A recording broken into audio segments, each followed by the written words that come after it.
Hello, welcome to another Fox 411 and Kiss Country Neighborhood News. Today's guest is Edie Blanchard from, of course, MacNIder Art Museum. They just got finished up with their Arttoberfest here not too long ago. We talked to you about that, Edie, and now it's Friday off the clock and holiday open house time. So welcome. And, oh, by the way, real quick, this is all brought to you by CG Public Health, cghealth.com. We appreciate them sponsoring our Fox 411 and Kiss Country Neighborhood News. So, yeah, real quick, was it a great event here about a month or so ago? Arttoberfest was good. Arttoberfest was good. You Yeah. know, it's always great. We have so many community supporters, and this is a great way for them to come and have a good time and have a lot of fun. It was good. That's awesome. Mhm. Well, Merry Christmas, right? Yeah, now we're on to Christmas. Now we're into Christmas and two big things, Friday off the clock and the holiday open house. Let's take the first one right off the bat. Off the clock. Explain it for those that don't know. They could be watching or listening first time. If you've never heard of it, what it is, it's an after hours party that the museum hosts. And it's entirely on us. There's no fee. You don't have to sign up. You don't have to register. It is for adults. And we hand out free wine and drinks, and we hand out, we have hors d'oeuvres, things like that. It's 100% free. We have music. Sam Crosser, who you might be familiar with. He's an Osage guy. He's an Osage guy. Yeah, Sam Crosser is great. With Nova Jazz and such. He's this fantastic pianist and jazz mostly, but just wonderful, wonderful guy. And he will come and he will play all sorts of Christmas music, and they will have sing-alongs. You don't have to sing. It's like no pressure. But good. Especially with the free wine, people usually do. So there's a correlation. Sam's great because he actually smiles when he plays. Yes, he has a He's great constantly time. smiling. It's great. It makes him happy. Well, why wouldn't you when you're playing that kind of music? Well, that plus it's your passion. So yeah. So we always have really good food that we serve, free. A lot of people will sometimes stop on their way home from work for like an after hours drink because it's a Friday before they go home. And we have a lot of people that before they go out, because it is a Friday night, they swing by, have some appetizers and a drink on us before they go out with friends. A lot of people later go to one of the downtown bars or breweries, afterwards, or wine bar or whatever, and have a good time after that. So we're kind of the starting point for your night. Like I said, from 5 to 7, it's completely free wine, free food, free music, and then all the wonderful exhibits that we have at the museum. And I know sometimes people feel a little intimidated coming to the museum.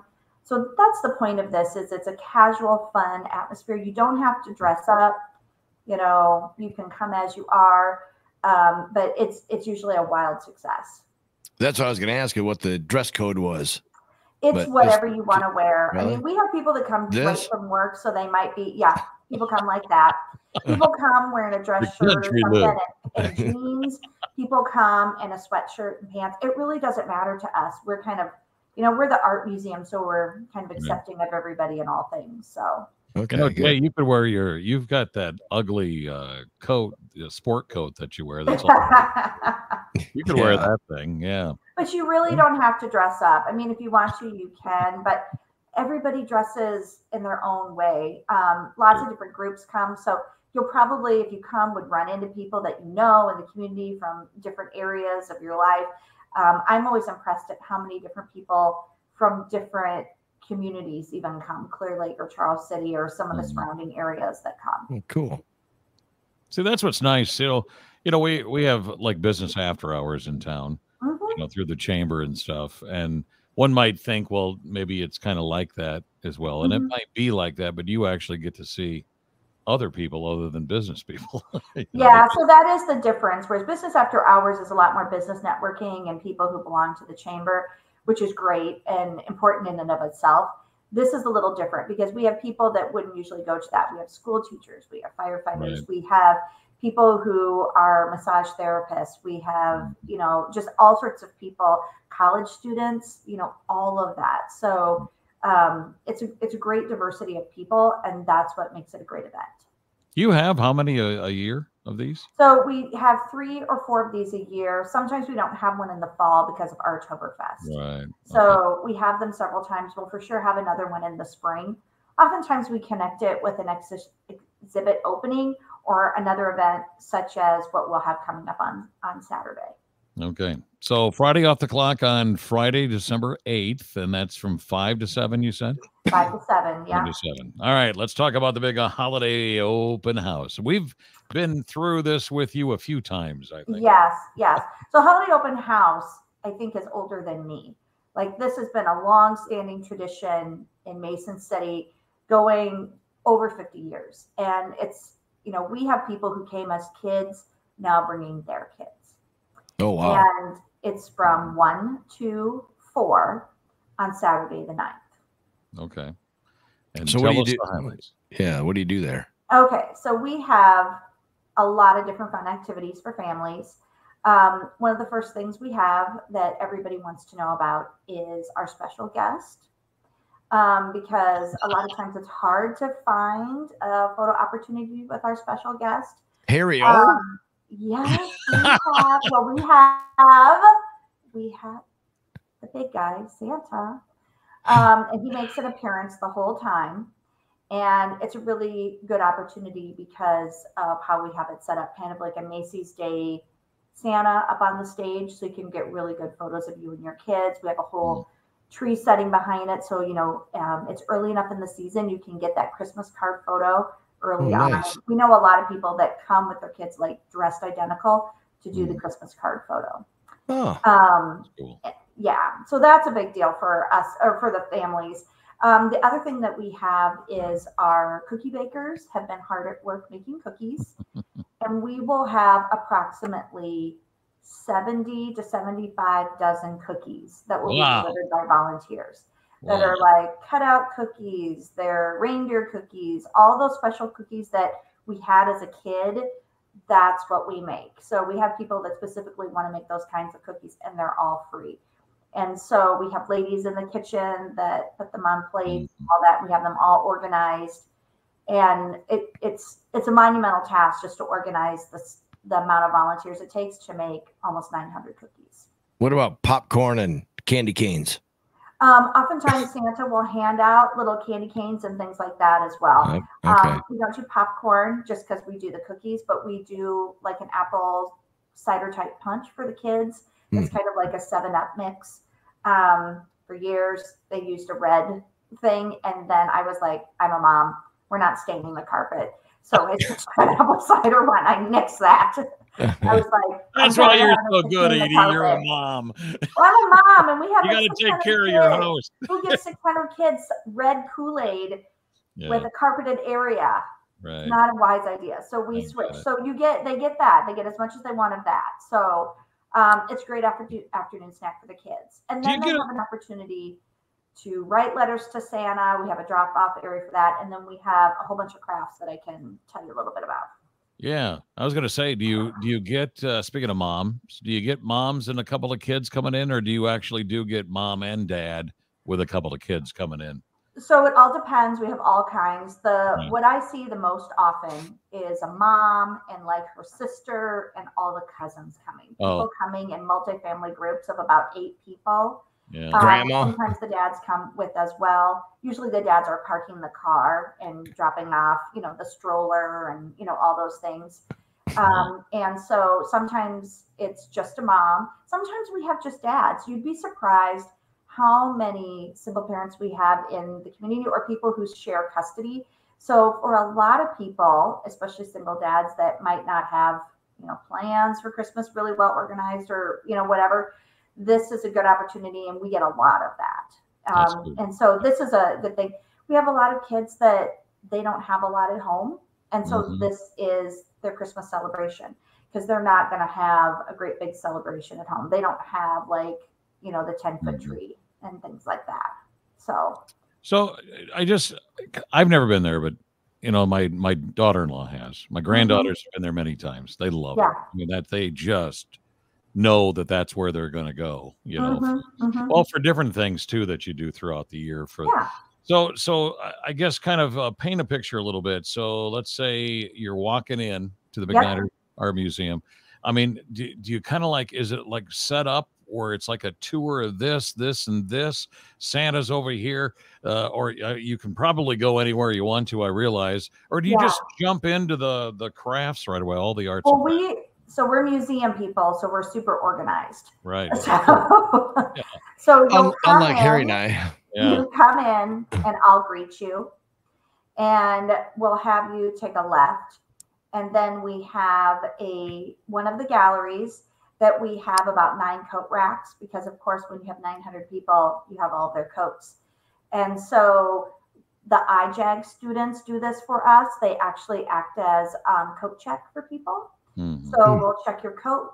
If you want, you can keep your stroller. Otherwise, you can check your stroller. And then on the floor, our staff have made Santa footprints. I shouldn't say they've made them. Santa's footprints magically appear. And you follow Santa's footprints through the first gallery. You'll pick up bags, put your crafts in. And then you go into a room where you make your first round of crafts. When you're done with that, you go see Santa. Then we have a woman that does calligraphy of Christmas ornaments and bookmarks that we give out.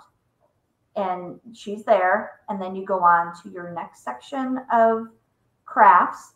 And then you go downstairs following Santa's footprints. And then we have cookies with the cookie bakers and tables set out for the families to sit at. And while they're doing that, they can write their letters to Santa. And then on your way out the door, when you get your coat, there is a place to put your letter to Santa. So it's a whole path. This isn't to say you can't I kind of figured it was like that. Yeah. But this makes it like a traffic flow, really good. Well, you need that. I understand that. Yeah. Yeah. And we also have 2 other special things that we have. So the mayor will read to us the night before Christmas about 3 times throughout the day. And he'll have his times posted like 1:30 and 2 o'clock and things like that. So he'll read that to the kids. And that's always a good time for Mayor Schickel and the kids. Sure. And then Clarinet Society will play. Usually they play about 3 or 3:30. It just depends when they get done with Tuba Christmas, because a lot of their folks play in Tuba Christmas. Oh, that's right. Yeah. Yeah. So we also have some performances during that time as well. And that's in the area kind of where the cookies are. So it's the ability for people to kind of eat the cookies and be entertained as well. So. Wow. Lots of things going on. What's the cost again on this? It's free. Yeah. And then all the crafts. And this is free because the MacNIder family donates to this program, and so does the Tim and Carol Detmer family donate to this program. And so because of those 2 families' generosity, we're able to offer this for free.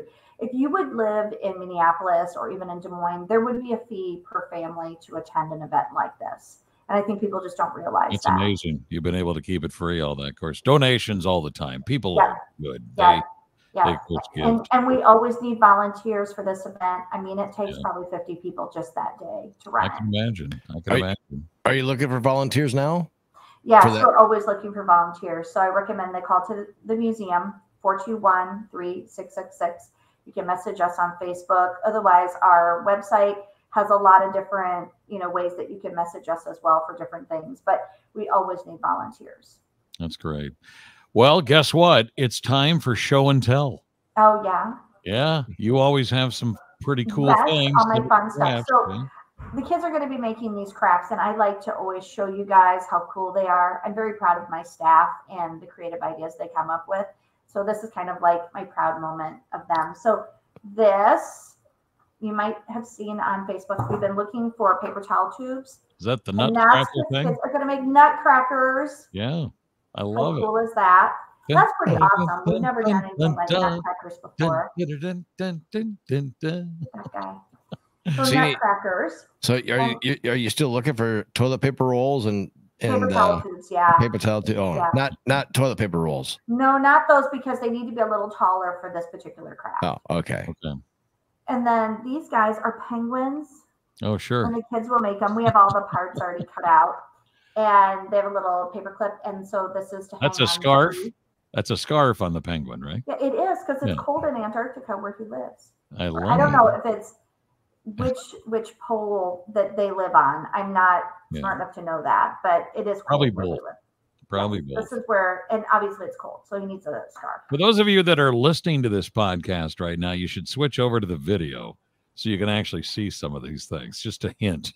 Okay. Yeah. Pretty They're cool. so cool. Yeah. Look at this. This is a little thing they make. Oh, It's like a a little fireplace. fireplace. And see the Yeah. stockings, they are hung Yes, with yeah. hair. Yes. And Cool. little tissue paper flat fire. Yeah. So they'll make that with popsicle sticks. And a little, what is that, a holly and the ivory up there on the Yes, top it there? is. Yeah. Yeah. Yep. Yeah. And then this is for some of the littler kids that, need more simple things. These are like little jingle bell jinglers. Oh, sure. I can't hear them, but they make noise of jingles. And they can act as tree ornaments as well. And then this last thing I think is going to be really cool. It's a Christmas card. And it's a tree made entirely of circles that are cut out in different colors. Yeah. So kids will kind of have a template and they just put circles in the correct spacing. So It's a great looking tree. Yeah. So I really think that there's a lot of really fun things for the kids to do this year. The youngest kids we probably would say could do this is probably about 18 months to 2 years old. A lot of times that age needs parents' help. And we have kids all the way through middle school that come to this, especially if they have younger siblings. Yeah. So it's definitely a great family bonding. It's not one of those things that, sometimes you'll sign up for a class and you have to bring certain things. You don't. This, you just show up. There's no sign up, no nothing. You just show up. Show up and do it. We're not going to collect your email. We're not going to, do anything. We just want people to come. We just want people to come. So I'm kind of figuring this as you walk in and when it's craft time, you just literally have all these kids sitting at tables. Yeah. And So we'll put 2 8-foot tables together and the kids stand and we have little stations. Oh, okay. So there's like a little station at each one. And then we'll have like 3 volunteers at every section of 2 8-foot tables. And then there's 2 chairs on the other side. We have chairs there, but generally it's better if they just have the ability to stand. Yeah. And then they move on to the next one, especially since some of them really need help, from like a mom or dad or grandma. We've had people even bring their neighbor kids. They know their neighbor kids might not have the best Christmas. And so they'll ask to take them to an event like this. So I really encourage people, even if you don't have kids, to reach out to people and let them know about this event, because it really is something that is a good experience for kids and hopefully will impact them, Yeah. Well, I'm sure you even, I don't know, you're still pretty young yet, Edie.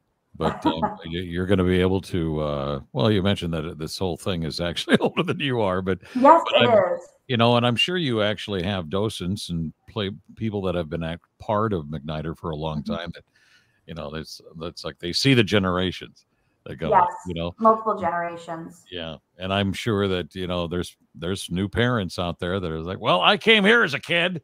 I know we get a lot of that. And especially, people who are really enthusiastic about going to the events like Holiday Open House.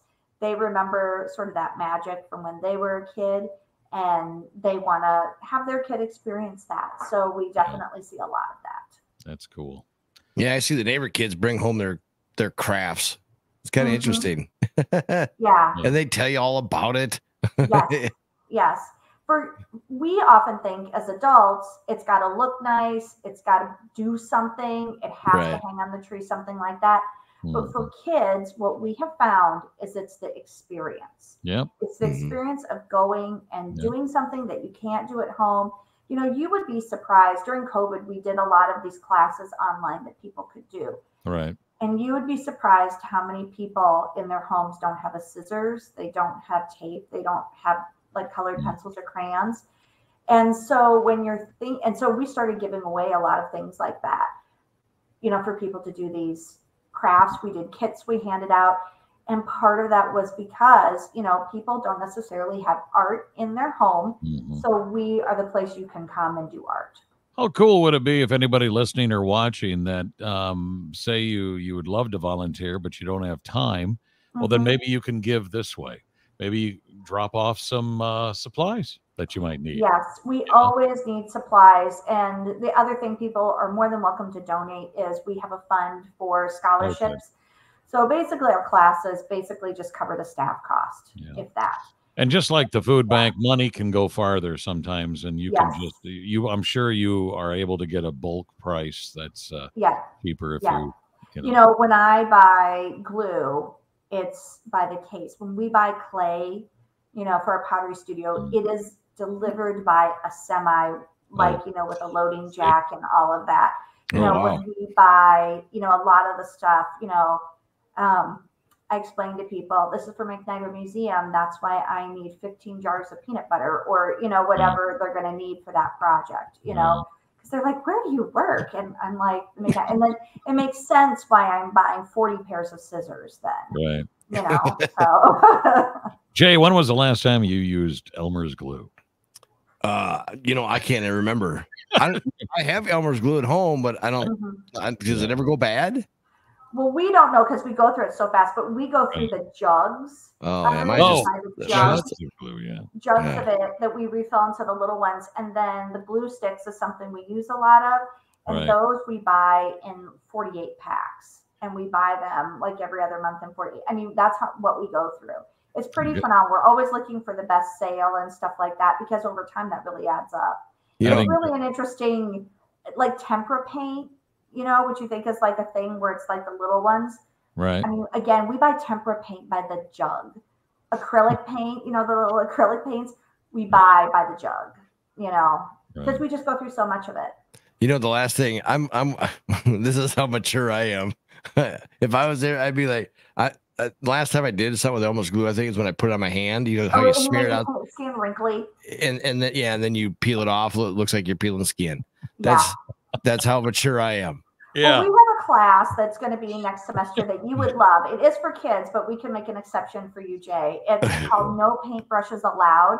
And the kids paint with squirt guns and all sorts of stuff like that where they throw paint. We actually put up tarps in the museum studio because it's such a disaster, and then we can just roll them down and throw them away.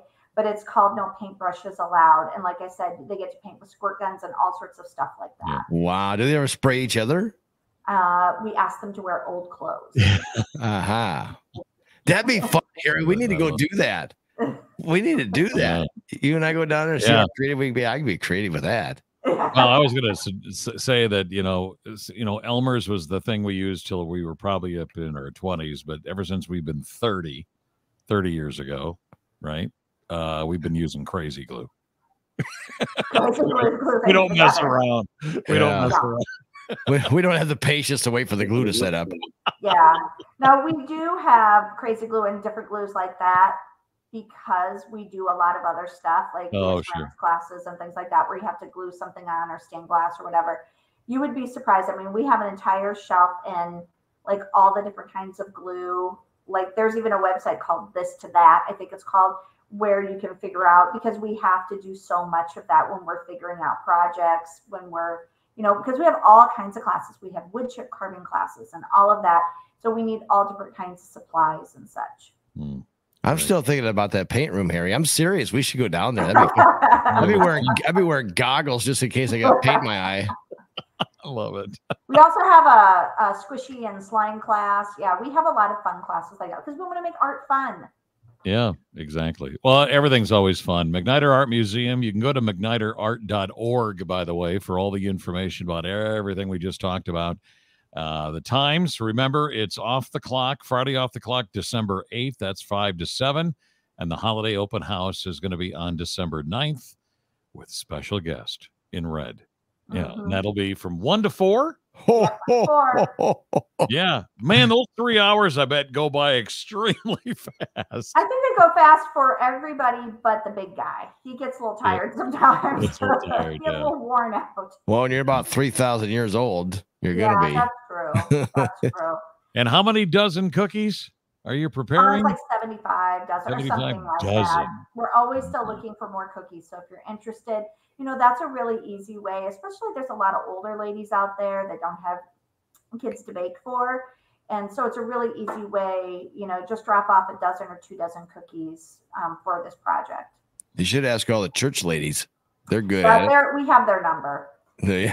Yeah. That's, by the way, I did the math. That's 900 cookies. Yeah, 900 cookies. That's Mhm. about what we go through. Gosh, and you divide that by 3 hours. Oh my God. Anyway, that's good. Yeah, we literally have, like I said, we buy in bulk. We have Christmas Santa trays that we buy in bulk. And so we have volunteers earlier in the day all pre-filling them in different ways, because obviously we put an assortment and it has to look Right. nice because we're the art museum. But, pre-doing it so we can keep up, with everything. All the punches made ahead of time, so we can just keep up. You bet. Well, Edie, you have a Merry Christmas. Yeah, And you do. Yeah. I'm sure we'll be talking to you probably at the beginning of the year too, because there's That's going to right, be a 'cause lot we'll of have to talk winter, about classes. winter classes and all that. And you can find out more about all that too on MacNiderArt.org. But thanks for being our guest here today. Appreciate it. Yeah. Thank you for Thank having me. Okay. All right. That is the Fox 411 and Kiss Country Neighborhood News, all brought to you by CG Public Health, cghealth.com.